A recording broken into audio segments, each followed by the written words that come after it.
ഒരു മനുഷ്യരെയും ചതിക്കല്ലേ, ഒരു മനുഷ്യരെയും വഞ്ചിക്കല്ലേ. എന്റെ പ്രിയപ്പെട്ട സഹോദരിമാരുണ്ടല്ലോ, വാപ്പാന്റെ പ്രതീക്ഷകൾ തകർത്തു കളയുകയാണ്.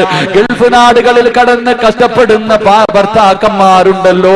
ഈ കടുവാ പള്ളിയിലുള്ള എത്രയോ പാവപ്പെട്ടവർ ഗൾഫ് നാടിൽ കടന്ന് കാളകളെ പോലെ ഉറങ്ങാൻ സമയമില്ല, ഭക്ഷണം കഴിക്കാൻ സമയമില്ല, അറബികളുടെ അടിമകളെ പോലെ ജോലി ചെയ്യുകയാ. അവിടെ കിടന്ന് കഷ്ടപ്പെട്ടിട്ട് പണമുണ്ടാക്കി കൊടുക്കുമ്പോൾ ശംഖുമുഖം കടപ്പുറത്തിലും അതുപോലെ തിരുവനന്തപുരത്ത് കോവളത്തിലും പാപനാശത്തിലും തന്റെ കാമുകനെയും കൊണ്ട് വരദയും ധരിച്ചുകൊണ്ട് ഹെലിമറ്റും ഇട്ടുകൊണ്ട് കറങ്ങുന്ന പെങ്ങളെ,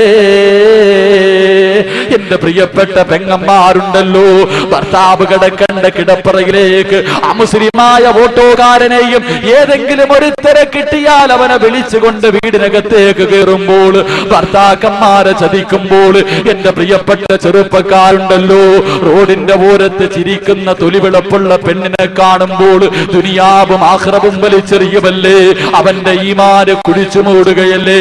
എന്റെ പ്രിയപ്പെട്ട ചെറുപ്പക്കാരോട് പറയുകയാ, എത്ര വലിയ സുന്ദരി വിളിച്ചാലും, എത്ര വലിയ പണക്കാരി വിളിച്ചാലും, എത്ര വലിയ കുടുംബത്തിൽ പിറന്നവളാണെങ്കിലും പൊന്നുമോരോ ഒരു പെണ്ണിന്റെ ചതിയിൽ വീണു പോകല്ലേ. നിന്റെ വീട്ടിൽ നിനക്ക് വേണ്ടി ദുആ ചെയ്തിട്ട് കാത്തിരിക്കുന്ന നിന്റെ ഭാര്യയുണ്ടല്ലോ, ആ പെണ്ണിനെ നീ മറക്കല്ലേ മോനെ. ഗൾഫ് നാടുകളിൽ കടന്നു നിനക്കും നിന്റെ മക്കൾക്കും വേണ്ടി രാപ്പകലുകൾ രക്തം വെള്ളമാക്കിയിട്ട് കഷ്ടപ്പെടുന്ന നിന്റെ പ്രിയതമനെ മറക്കല്ലേ മോള്. അവൻ 1 വർഷമായാലും 2 വർഷമായാലും നിന്റെ ആഗ്രഹങ്ങൾ സാധിച്ചു തരാൻ കഴിയുന്നില്ലെങ്കിലും, പക്ഷേ മോളെ എന്നെങ്കിലും അവൻ വരും മോളെ, എന്നെങ്കിലും വരും മോളെ.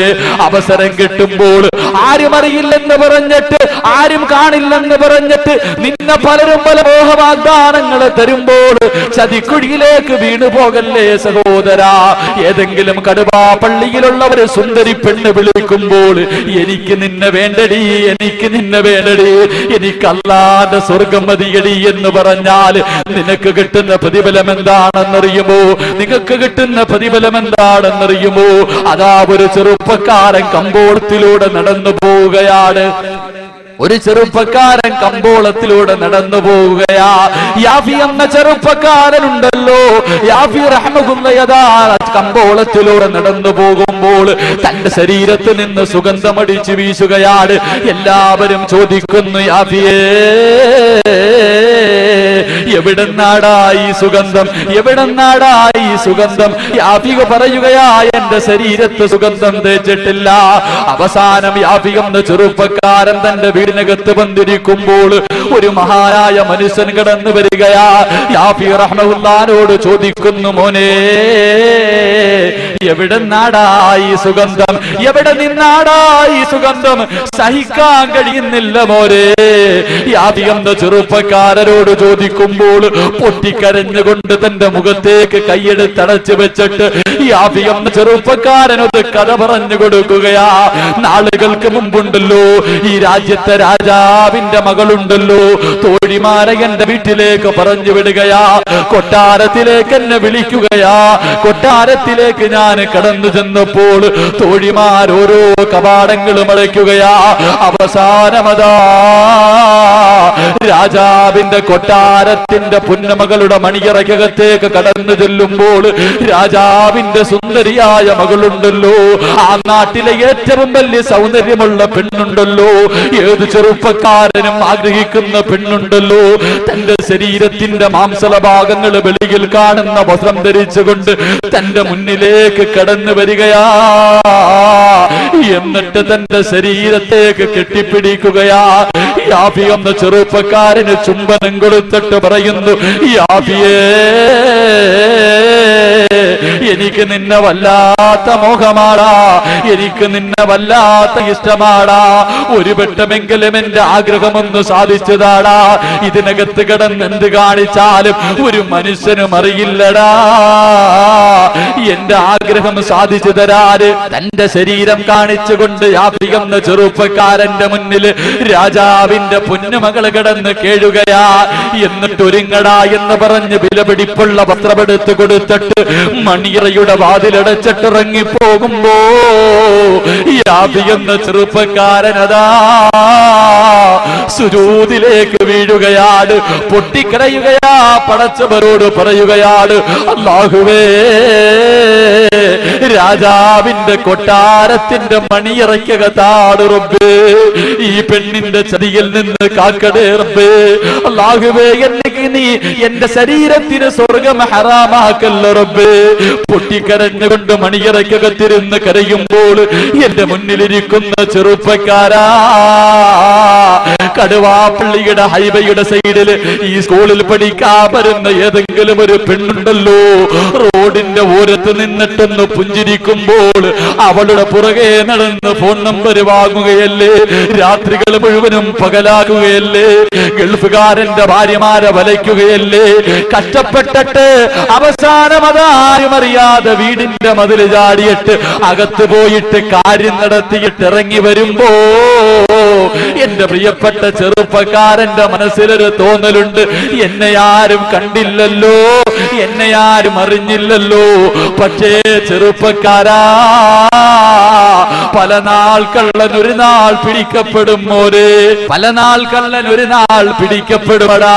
അന്ന് നിന്റെ കുടുംബത്തിന്റെ അഭിമാനം കുടിച്ചു മൂടുകയാടാ, നിന്റെ ഈമാൻ പോവുകയാടാ, നിന്റെ ദുനിയാവും ആഖിറവും നഷ്ടപ്പെടുമാ.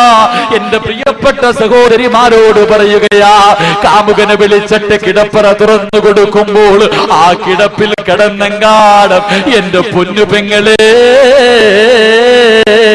ആ കിടപ്പിലാ നിന്റെ മുന്നിലേക്ക് മലക്കുൽ മൗത്ത് അസ്റായീൽ കടന്നു വരുന്നതെങ്കിൽ എന്റെ പൊന്നു പെങ്ങളെ, നിന്റെ അവസ്ഥയെക്കുറിച്ച് ആലോചിച്ചിട്ടുണ്ടോ? നിന്റെ മക്കളുടെ ജീവിതത്തെ കുറിച്ച് ആലോചിച്ചിട്ടുണ്ടോ? കേവലം ഒരു അല്പനേരത്തെ സുഖത്തിന് വേണ്ടി നിന്റെ ജീവിതം വലിച്ചെറിയല്ലേ പെണ്ണ്. അതാ എന്റെ സഹോദരിമാരോട് പറയുകയാ, ആ കിടപ്പിലാ നീ കിടന്ന് മരിച്ചു പോകുന്നതെങ്കിൽ ആദ്യമായിട്ട് നിന്നെ ശപിക്കുന്നത് ആരാണെന്നറിയുമോ? നിന്റെ ശരീരത്ത് വലതുഭാഗത്തും ഇടതുഭാഗത്തും ഇരിക്കുന്ന രണ്ട് മലക്കുകളുണ്ടല്ലോ, അവരങ്ങോട്ടിറങ്ങുകയാ, ആകാശത്തിന്റെ പെരുമാറിലേക്ക് കൈ ഉയർത്തിയിട്ട് അല്ലാഹുവോട് പറയുന്നു, അൽഹംദുലില്ലാഹ്, അല്ലാഹുവേ നിന്നെ സ്തുതിക്കുകയാ പടച്ചവരെ. ഇവളൊന്ന് ചത്തുപോയല്ലോ, ഇവനൊന്ന് മരിച്ചുപോയല്ലോ. എത്രയോ വ്യഭിചാരശാലകളില്, എത്രയോ സിനിമാ തിയേറ്ററിന്റെ ഉള്ളറകളില്, എത്രയോ ബീച്ചുകളില് അന്യ പെണ്ണിന്റെ കൂടെ സാക്ഷിയാക്കിയവരാ പടച്ചവരെ. ഇവരോട് കരുണ കാണിക്കല്ല റബ്ബേ, ഇവന് സ്വർഗം കൊടുക്കല്ലേ എന്ന് മലക്കുകൾ പോലും നിനക്കെതിരെ ദുആ ചെയ്യുമെങ്കിൽ നിന്നെ പോലെ ഒരു ചെറുപ്പക്കാരനുണ്ടല്ലോ, മണിയറയ്ക്കകത്ത് കിടന്നിട്ട് പൊട്ടിക്കരയുകയാ. യാഫി എന്ന ചെറുപ്പക്കാരൻ ചാടിയെഴുന്നേക്കുകയാ, സുജൂദിൽ നിന്ന് ചാടിയെഴുന്നേക്കുകയാണ്. എന്റെ ശരീരമാണല്ലോ ഈ പെണ്ണ് ആഗ്രഹിക്കുന്നത്, അവിടെ ഇരുന്ന് വിസർജനം നടത്തുകയാണ്, അവിടെ ഇരുന്ന് വിസർജനം നടത്തുകയാ. വിസർജനം വാരി തന്റെ ശരീരത്തേക്ക് തേച്ചിട്ട് നിൽക്കുമ്പോൾ രാജാവിന്റെ പൊന്നുമോളുണ്ടല്ലോ, മണിയറവാതിൽ തുറന്നകത്തേക്ക് കടന്നു വരുമ്പോൾ യാഫി എന്ന ചെറുപ്പക്കാരന്റെ കോലം കണ്ടിട്ട് ആ പെണ്ണ് ചോദിക്കുന്നു, എടാ യാഫിയേ, എന്തിനാടാ ഇങ്ങനെ ചെയ്തത്? എന്തിനാടാ ഇങ്ങനെ ചെയ്തത്? ഇതിനകത്ത് കിടന്ന് എന്ത് കാണിച്ചാലും ആരും അറിയില്ലല്ലോ. ഒരു പ്രാവശ്യമെങ്കിലും എന്റെ മോഹമൊന്ന് സാധിച്ചു തന്നുകൂടെ? യാഫി എന്ന ചെറുപ്പക്കാരരോട് ചോദിക്കുമ്പോൾ യാഫിക പറയുന്നു, പെണ്ണേ, ആര് കണ്ടില്ലെങ്കിലും ആരറിഞ്ഞില്ലെങ്കിലും അല്ല കാണുന്നുണ്ട് മോളെ. ഇന്നീ അഖാഫുല്ലാഹ്, പടച്ചവനെ എനിക്ക് പേടിയാടി. നാളെ പടച്ചവന്റെ മുന്നിൽ എനിക്ക് പോയി നിൽക്കണമടി. എനിക്ക് അല്ലാഹുവിന്റെ റസൂലിനോടൊപ്പം നാളെ സ്വർഗത്തിൽ പോകണമെന്ന് മോഹമുണ്ടെന്ന് പറയുമ്പോൾ എന്റെ പ്രിയമുള്ളവരെ, രാജാവിന്റെ പൊന്നമകള് മണിയറയ്ക്കകത്ത് നിന്ന് അട്ടിയോടിക്കുമ്പോൾ അതാ തന്റെ വീട്ടിലേക്ക് കടന്നു വരികയാ, കുളിച്ച് ശുദ്ധിയാവുകയാ, കിടന്നുറങ്ങുകയാണ്.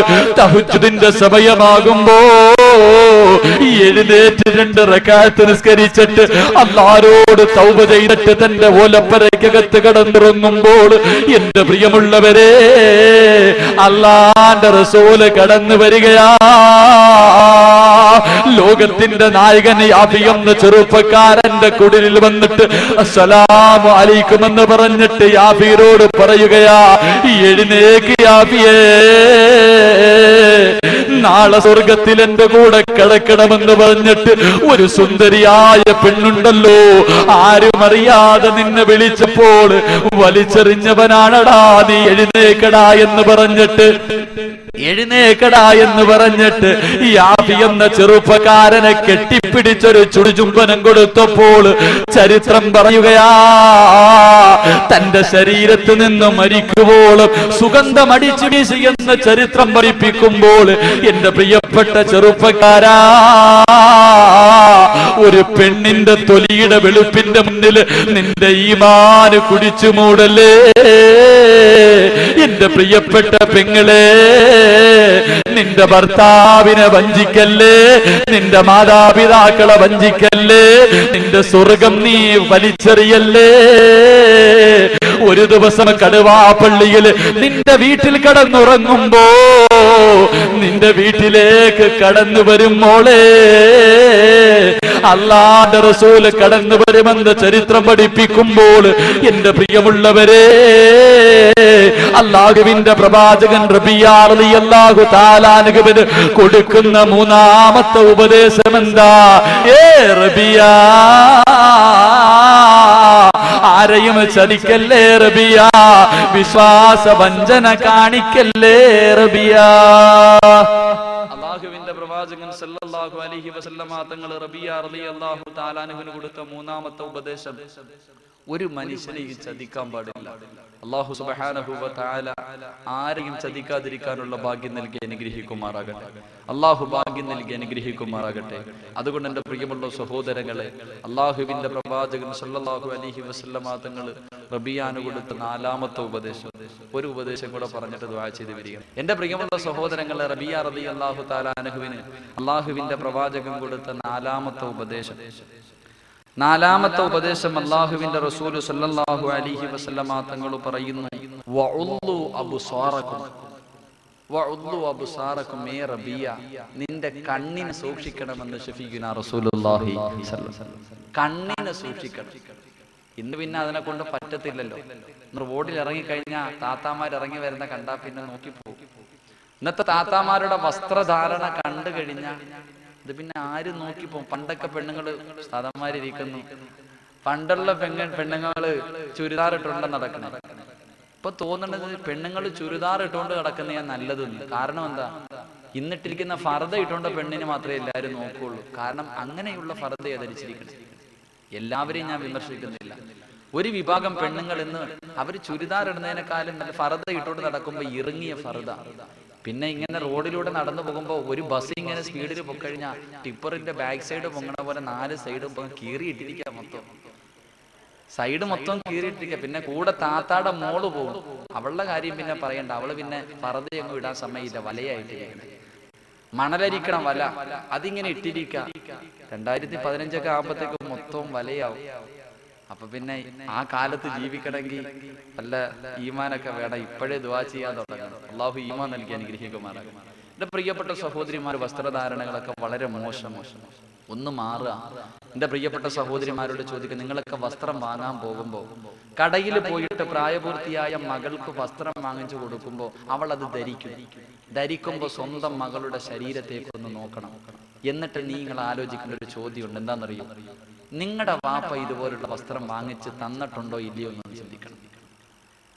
പർദ്ദയിട്ട താത്ത തന്റെ സ്വന്തം മകള് ശരീരം വെളിയിൽ കാണുന്ന വസ്ത്രം ധരിച്ച് നിൽക്കുമ്പോ അവളുടെ ശരീരത്തെ നോക്കിയിട്ട് സ്വന്തം ഒന്ന് ചിന്തിക്കണം, എന്റെ വാപ്പായും ഉമ്മായും എനിക്ക് ഇതുപോലുള്ള വസ്ത്രം വാങ്ങിച്ചു തന്നു. അങ്ങനെ വാങ്ങിച്ചു തന്നിട്ടുണ്ടെങ്കിൽ കൊടുത്തു, ഇല്ലെങ്കിൽ നീ അത് മാറ്റാൻ തയ്യാറാകണം. അല്ലാഹു ഈമാൻ കൊടുത്ത് അനുഗ്രഹിക്കുമാറാകട്ടെ. സഹോദരിമാരെ മാത്രം വിമർശിക്കല്ല, ചെറുപ്പക്കാരെ അതിനെക്കാളും കഷ്ടം. ചെറുപ്പക്കാരുടെ പുറകിൽ നിന്ന്, ചില ചെറുപ്പക്കാരുടെ പുറകിൽ നിന്ന് നിസ്കരിക്കാൻ പറ്റത്തില്ല. കാരണം എന്താ? ഇവൻ സുജൂദിൽ പോകുമ്പോഴും അത്തഹിയ്യാത്തിൽ ഇരിക്കുമ്പോ അകത്തിട്ടിരിക്കുന്നതിന്റെ പേര് വരെ പുറകെ ഇരിക്കുന്നവന് വായിക്കാം. 5ാം ക്ലാസ്സിൽ ഇട്ടിട്ടുള്ള ഒരു ഉടുപ്പ് എടുത്തിട്ട് ഇവൻ വന്ന് അള്ളാഹ് അവന്റെ ഫ്രണ്ടിൽ നിന്ന് പിന്നെ നിസ്കരിക്കാൻ പറ്റത്തില്ല. ബൈക്കിന്റെ പുറകിലൊക്കെ ഇരുന്ന് പോകുമ്പോൾ നമുക്ക് കാണാം അവന്റെ കമ്പനി ഏതാണ്. അങ്ങനെയുള്ള വസ്ത്രങ്ങൾ എന്തിനാ മക്കളെ? ഇതൊക്കെ ധരിച്ചിട്ട് നിങ്ങൾക്ക് എന്ത് കിട്ടാനാ? നിന്റെ തലയിൽ എഴുതിയത് പോലെ നടക്കും. നിനക്ക് ഏതെങ്കിലും ഒരു പെണ്ണ്, ഇവൻ ഇതൊക്കെ ഇട്ടിട്ട് ചില ചെറുപ്പക്കാർ ഇങ്ങനെ കഴുത്തിലും കയ്യിലൊക്കെ ഇതിട്ട് നടക്കുമ്പോൾ പെണ്ണുങ്ങളെ വളയ്ക്കാൻ വേണ്ടിയാണ് നടക്കുന്നത്. ഇവൻ ഇങ്ങനെയൊക്കെ നടന്നാലും ഇവൻ അള്ളാഹ് ഒരെണ്ണം സൃഷ്ടിച്ചിട്ടുണ്ടല്ലോ, അതല്ലേ കിട്ടും, അതല്ലാതെ വേറെ എന്തെങ്കിലും കിട്ടും? എന്റെ പ്രിയപ്പെട്ട ചെറുപ്പക്കാർ കാര്യം മനസ്സിലാക്കും. അപ്പൊ അള്ളാന്റെ റസൂല് പറഞ്ഞു കണ്ണിനെ സൂക്ഷിക്കണം. യാദർശികമായിട്ട് എതിരെ ഒരു പെണ്ണ് നടന്നു വരുമ്പോ ആരായാലും നോക്കി പോകും. ഒരു വട്ടം നോക്കാം. ജസ്റ്റ് ഒരു പെണ്ണ് നടന്നു വരുന്നു, ഒന്ന് നോക്കി, അറിയാതെ കണ്ടു, ഉടനെ കണ്ണ് താഴ്ത്തണം.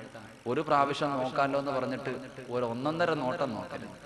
അങ്ങനെയുണ്ടല്ലോ, ഒരു വട്ടം നോക്കൽ അനുവദനീയമാണ്. അപ്പോൾ ഒന്ന് നല്ല ഇങ്ങനെ പാസ് ചെയ്ത് പോണത് വരെ നോക്കാൻ പാടില്ല. എന്റെ പ്രിയമുള്ളവരെ, അള്ളാഹുവിന്റെ പ്രവാചകൻ പറയുന്നു കണ്ണിനെ സൂക്ഷിക്കണം.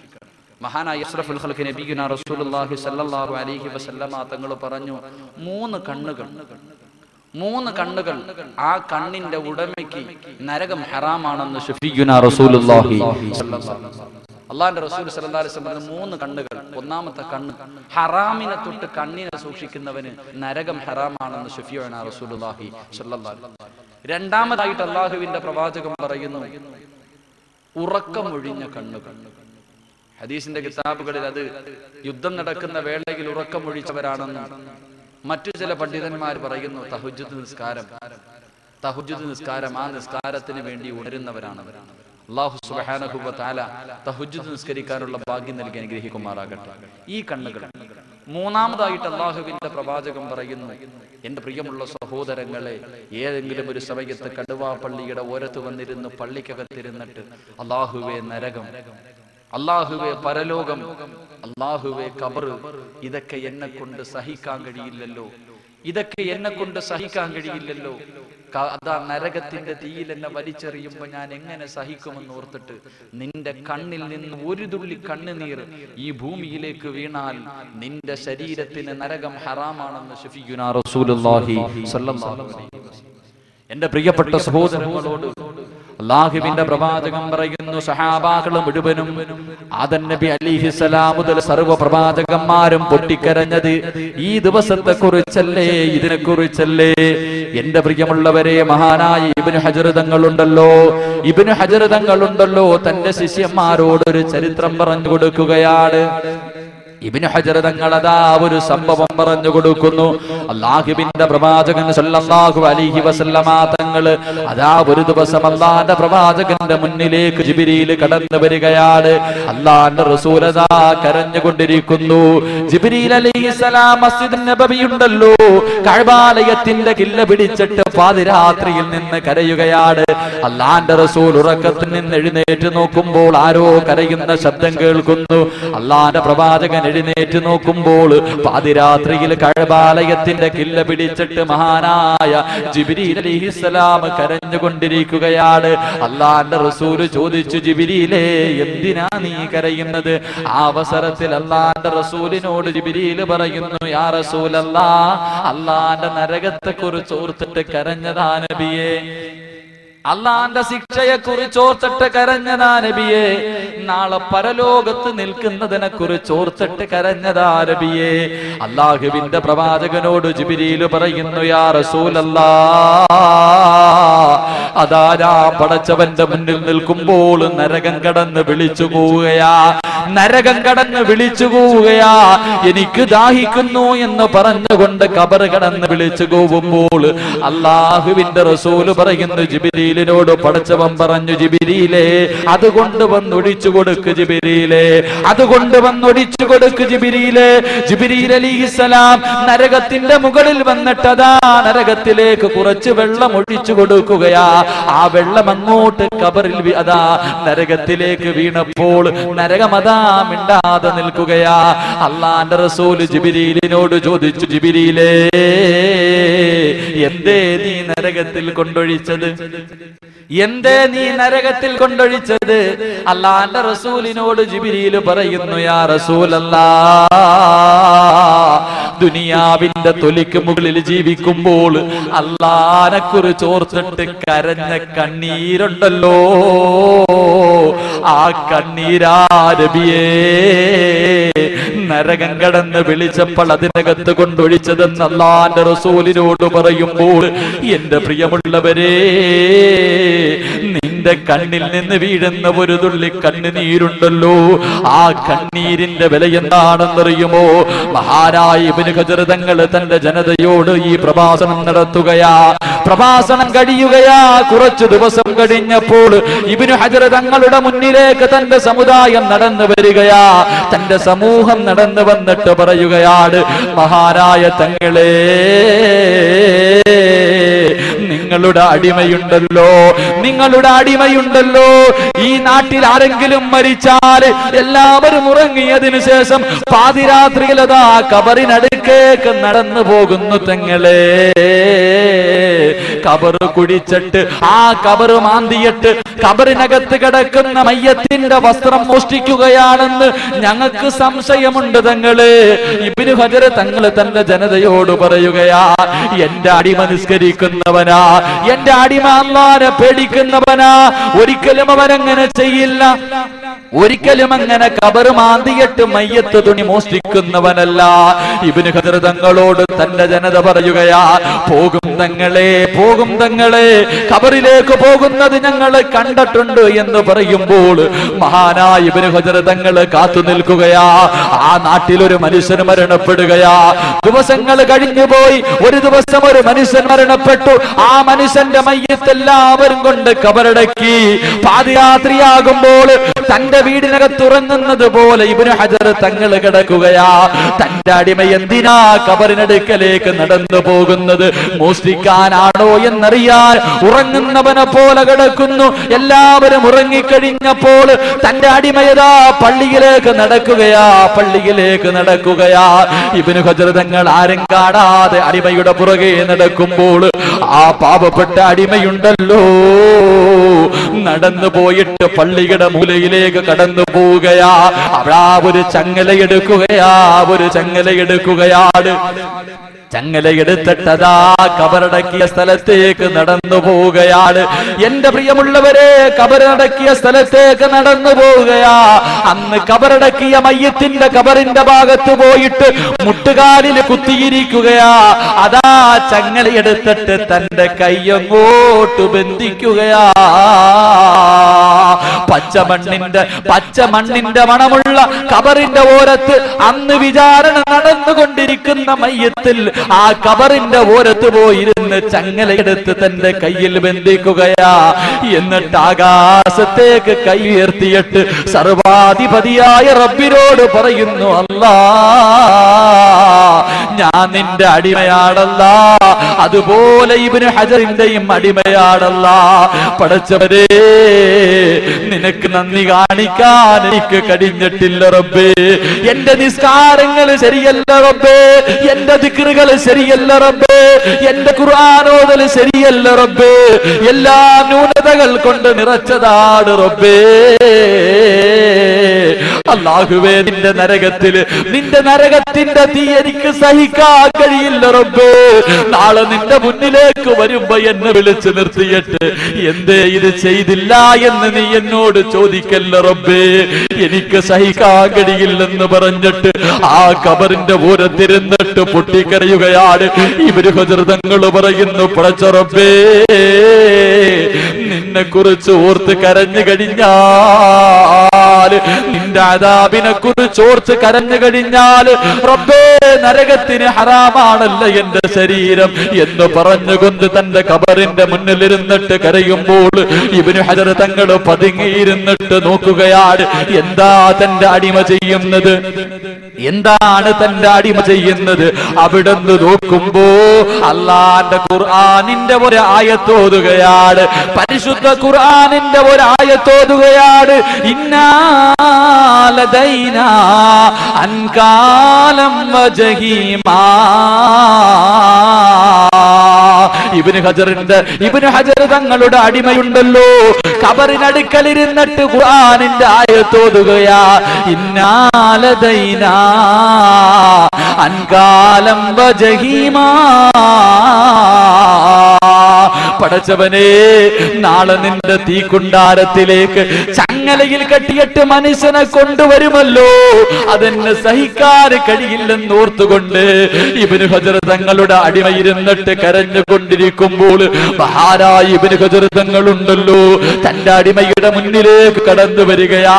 കെട്ടിപ്പിടിച്ചിട്ട് പറയുന്നു, അടിമയോട് പറയുന്നു, ഇന്ന് മുതൽ ഞാൻ നിന്റെ അടിമയാ, നീ എന്റെ യജമാനനാ. എനിക്കിങ്ങനെ കരയാൻ കഴിഞ്ഞില്ലല്ലോ. അവസാനം എന്റെ പ്രിയമുള്ളവരെ ചരിത്രം പറയുകയാ, ഖബറിന്റെ അപ്പുറവും ഇപ്പുറവും ഇരുന്നിട്ട് രണ്ടുപേരും കരയുകയാ. അല്ലാഹുവിന്റെ പള്ളിയുടെ മിനാരത്തിൽ നിന്ന്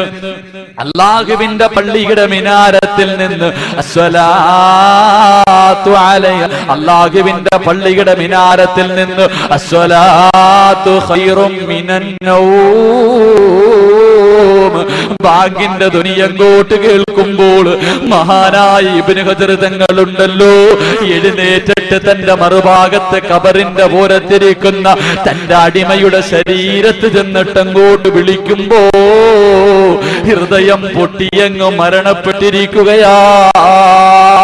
എന്റെ ഫ്രണ്ടിലിരിക്കുന്ന എന്റെ പ്രിയപ്പെട്ട സഹോദരങ്ങളോട്, എന്റെ പ്രിയപ്പെട്ട പെങ്ങളോട് എന്തെല്ലാം കണ്ട് കരഞ്ഞു ചെറുപ്പക്കാരാ. എത്രയോ സീരിയൽ കണ്ടിട്ട്, ആകാശദൂത് കണ്ടിട്ട് പൊട്ടിക്കരയുന്ന പെങ്ങള്, കുങ്കുമപ്പൂ കണ്ടിട്ട് പൊട്ടിക്കരയുന്ന പെങ്ങള്, ദുനിയാവിന് വേണ്ടി പൊട്ടിക്കരയുന്ന സഹോദരങ്ങള്. പക്ഷേ ഇന്ന് വരെ നിനക്ക് വേണ്ടി അല്ലാഹുവിന്റെ അദാബിനെ കുറിച്ചോർത്തിട്ട് നിന്റെ കണ്ണിൽ നിന്ന് ഒരു തുള്ളി കണ്ണുനീര് വീണിട്ടുണ്ടോ? അവസാനമായിട്ട് അല്ലാഹുവിന്റെ റസൂല് പറയുകയാ, അല്ലാഹുവിന്റെ പ്രവാചകൻ പറയുന്നു, യാ അയ്യുഹന്നാസ്, അല്ലയോ ജനങ്ങളെ, തുബുക്കൂ, നിങ്ങളൊന്ന് കരയണേ. അല്ലാഹുവിന്റെ പ്രവാചകൻ പറയുന്നു, നിങ്ങളൊന്ന് കരയണം. നിങ്ങൾ ദുആ ചെയ്യുന്ന സമയത്ത് പൊട്ടിക്കരയണം. നിനക്ക് കരച്ചിൽ വന്നില്ലെങ്കിൽ നീ ഒന്ന് കരയുന്നവനെ പോലെ അഭിനയിക്കണേ. അല്ലാഹുവിന്റെ റസൂല് പറയുന്നു, ദുആ ചെയ്യുമ്പോ നീ കരയണം. നിനക്ക് കരച്ചിൽ വന്നില്ലെങ്കിൽ കരയുന്നവനെ പോലെ ഒന്ന് അഭിനയിക്കണേ. അങ്ങനെ നിനക്ക് കരയാൻ കഴിഞ്ഞില്ലെങ്കിൽ ഫൈന അഹ്ലന്നാരി യബ്കൂ, നാളെ നരകവാസികൾ കടന്ന് കരയുകയാ. നരകത്തിൽ കടന്ന് കരയേണ്ടി വരും, നരകത്തിൽ കടന്ന് വിളിക്കേണ്ടി വരും. നരകവാസികൾ എങ്ങനാ കരയുന്നതെന്നറിയുമോ? കരഞ്ഞ് കരഞ്ഞ് അവന്റെ മുഖത്ത് പാടുണ്ടാവുകയാ. കരഞ്ഞ് കരഞ്ഞ് കണ്ണുനീര് തീർന്നാൽ, കരഞ്ഞ് കരഞ്ഞവന്റെ കണ്ണുനീര് തീർന്നാൽ പിന്നെ അവന്റെ കണ്ണിലൂടെ രക്തമൊലിക്കുകയാ. ഹദീസിന്റെ പണ്ഡിതന്മാര് പറയുകയാ, അല്ലാഹുവിന്റെ റസൂല് പറയുകയാ, നരകവാസികൾ കരഞ്ഞ കണ്ണീരിന്റെ മുകളിലൂടെ കപ്പലോടിക്കാൻ കഴിയുമെന്ന് റൂഹി ഫിദാ നബി മുഹമ്മദ് മുസ്തഫ സല്ലല്ലാഹു അലൈഹി വസല്ലമ തങ്ങൾ പറയുന്നു, നാളെ നരകത്തിൽ കടന്ന് കരയേണ്ടി വരും. അതുകൊണ്ട് ദുനിയാവിൽ ജീവിക്കുമ്പോ ദുആ ചെയ്യുമ്പോ നീ ഒന്ന് കരയണം. കരച്ചില് വന്നില്ലെങ്കിൽ കരയുന്നവനെ പോലെ ഒന്ന് അഭിനയിക്കണം. അങ്ങനെ നീ കരഞ്ഞില്ലെങ്കിൽ നാളെ നരകത്തിൽ കടന്ന് നീ കരയണം. കരഞ്ഞ് കരഞ്ഞ് നിന്റെ കണ്ണുനീര് തീർന്ന പിന്നെ നിന്റെ കണ്ണിലൂടെ രക്തമൊലിക്കാൻ തുടങ്ങും. ആ ഒലിച്ചു കിടക്കുന്ന കണ്ണീരിന്റെയും രക്തത്തിന്റെയും മുകളിലൂടെ കപ്പല് പോലും ഓടിക്കാൻ കഴിയുമെന്ന് പ്രവാചകൻ സല്ലല്ലാഹു അലൈഹി വസല്ലം പറഞ്ഞു തരുമ്പോ, എന്റെ പ്രിയമുള്ളവരെ, നിങ്ങളുടെ ശരീരം നരകത്തിന് ഹറാമാക്കണം. നരകത്തിന് നിന്റെ ശരീരം കൊണ്ട് നരകത്തിലിട്ടാലും തീ തൊടാൻ പാടില്ല. അതിനെന്താണ് ചെയ്യേണ്ടത്?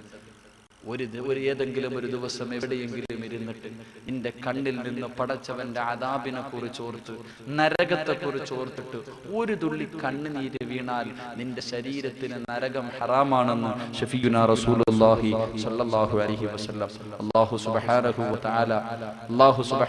വ തആല കാര്യങ്ങൾ മനസ്സിലാക്കാനുള്ള ഭാഗ്യം നൽകി അനുഗ്രഹിക്കുമാറാകട്ടെ. അല്ലാഹുവിന്റെ ഭയാനകമായ ശിക്ഷയിൽ നിന്ന് അല്ലാഹു നമ്മളെ രക്ഷിക്കുമാറാകട്ടെ. ഇൻഷാ അല്ലാഹ് 9:45 നിസ്കരിക്കേണ്ടത് നാളത്തെ സുബ്ഹി നിസ്കരിക്കേണ്ട രീതിയും കൂടെ പറഞ്ഞിട്ട് സന്തോഷത്തോടെ ദുആ